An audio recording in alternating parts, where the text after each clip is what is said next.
একদিন এক মুসলিম লোক তার ছেলেকে নিয়ে রাস্তা দিয়ে যাচ্ছিল। হঠাৎ তার ছেলে যীশুখ্রিস্টের মূর্তি দেখে দাঁড়িয়ে পড়ল এবং তার বাবাকে জিজ্ঞেস করলো, বাবা, এটা কি? তার বাবা বলল, এটা সৃষ্টিকর্তার পুত্র, যাকে শূলবিদ্ধ করানো হয়েছিল। ছেলে বলল, সৃষ্টিকর্তার তো অনেক শক্তি, তাহলে কেন তিনি তার ছেলেকে বাঁচাননি?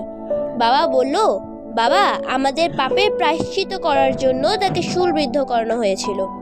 ছেলে বলল, ও বাবা, যদি কেউ আমাকে হামলা করে, আমাকে মারধর করে, তখন তুমি কি করবে?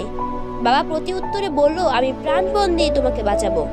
তখন ছেলেটি আবার বলল, বাবা, তুমি আমার বাবা হয়ে আমাকে বাঁচিয়েছ, তাহলে সৃষ্টিকর্তাও তো পারতো আমাদের পাপের প্রায়শ্চিত্ত না করিয়ে আমাদেরকে মাফ করে দিতে এবং তার পুত্রকে বাঁচাতে। তাহলে তিনি কি তার পুত্র ছিলেন না? তখন বাবার আর কিছু বলার রইল না। সে চুপ করে রইল এবং বলল, সব কিছুর জন্য আলহামদুলিল্লাহ, আমি এখন একজন মুসলিম। ধন্যবাদ সবাইকে।